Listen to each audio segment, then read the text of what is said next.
I have discovered the tiger swami's address. Let us visit him tomorrow. This welcome suggestion came from Chandi, one of my high school friends. I was eager to meet the saint who, in his pre monastic life, had fought and caught tigers with his bare hands. A boyish enthusiasm over such a remarkable feat was strong and within me. The next day dawned wintry cold. Chandi and I sailed forth gaily. After much vain hunting in Barrampore outside Calcutta, we arrived at the right house. The door held two iron rings, which I sounded piercingly. Notwithstanding the clamor of servant approached with his leisurely gait, his ironical smile implied the noisy visitor were powerless to disturb the calmness of the saint's home. Feeling the silent rebuke, my companion and I were thankful to be invited into the parlor. Our long wait there beset us with misgivings. India's unwritten law for the truth seeker is patience.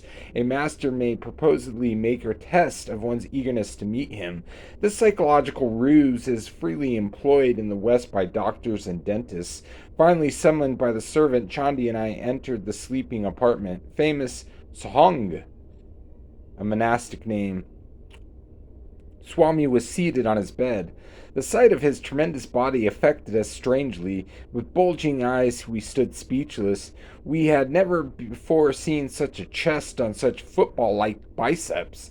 On my immense neck, the Swami's fierce yet calm face was adorned with the flowing locks, beard, and mustache. A hint of dove-like and tiger-like quality shone in his dark eyes. He was unclothed save for the tiger skin about his muscular waist. Finding our voices, my friend and I greeted the monk, expressing our admiration for his prowess in extraordinary feline arena. Will you not tell us, please, how it is possible to subdue with bare fists the most ferocious of jungle beasts, the Roleo Bengal?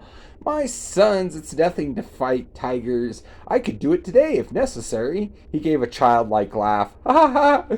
You look upon tigers as tigers, but I see them as pussycats. Swamiji, I think you could impress my subconscious with the thought that tigers are pussycats, but could I make the tiger believe it? Of course, strength is also necessary.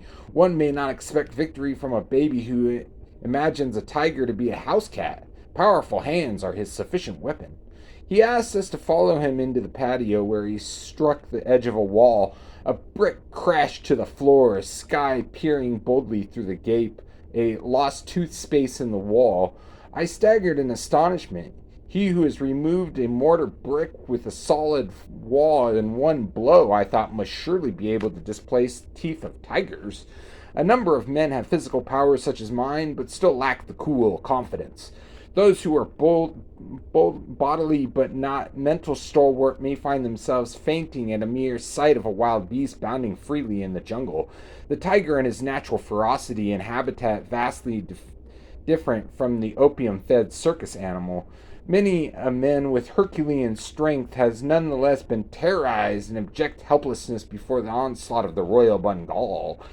The tiger has converted the man in his own mind to a state of fearful as the pussycats. It is possible for a young man owning a fairly strong body and immense strong determination to turn the tables on the tiger and force it into the conviction of a pussycat defenselessness.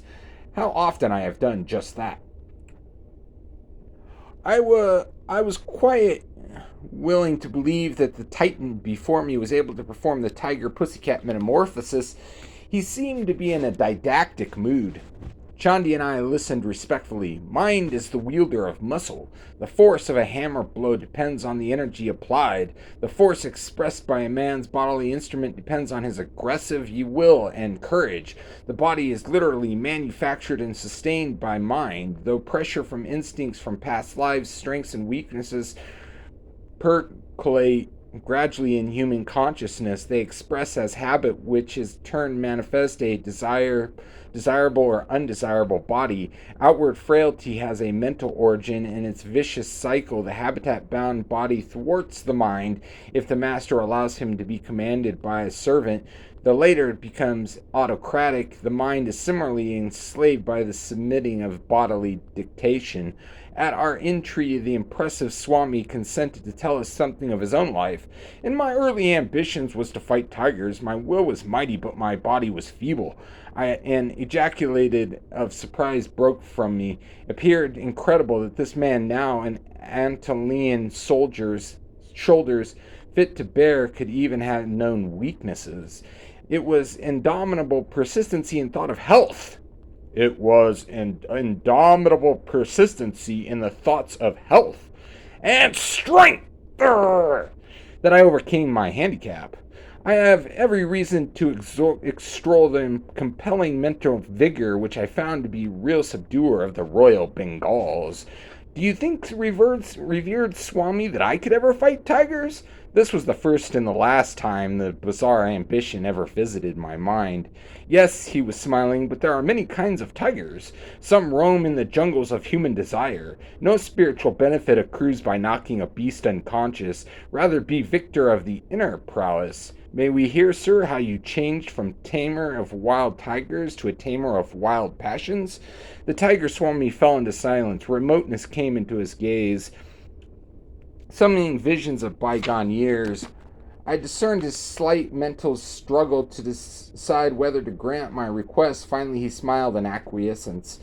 When my fame reached its zenith, it brought the intoxication of pride. I decided not only to fight tigers, but to display them as various tricks. My ambition was to force savage beasts to behave like domestic ones. I began to perform my feats publicly with gratifying success. One evening, my father entered my room in pensive mood. Son, I have words of warning. I would save you from coming ill produced by grinding wheels of cause and effect. You are a fatalist, father. Should superstition be allowed to discolor the powerful waters of my activities? I am no fatalist, son, but I believe in a just law of retribution as taught in the Holy Scriptures. This resentment against you in the jungle family, sometimes it may act to your cost. Father, you astonish me. You well know what tigers are, beautiful and merciless. Who knows? My blows may inject some slight sanity of consideration into their thick heads. I am a headmaster in the forest finishing school to teach them gentle manners. Please, father, think of me as a tiger tamer and not as a tiger killer. How could your good actions bring ill upon me? I beg you not to impose any command that change mine of life. Chandi and I were in all attention, understanding the past dilemma. In India, child do not lightly disobey their parents' wishes. The tiger swami went on. In stoic silence, father listened to my explanation. He followed it with a discourse which he uttered gravely. Son, you compel me to relate an anonymous prediction from the lips of saints. He approached me yesterday as I sat beyond the veranda in my daily meditation. Dear friend, I come with a message for your belligerent son. Let him cease his savage activities, otherwise his next tiger encounter shall be the result of his severe wounds, followed by 6 months of deathly illness. He shall not forsake his former ways and become a monk. This tale did not impress me. I considered that father had been credulously victim of a deluded fanatic. The tiger swami made this confession with an impatient gesture, as though at some stupidity. Grimly silent for a long time, he seemed oblivious of our presence. When he took up a dangling thread of his narrative, it was suddenly with subdued voice.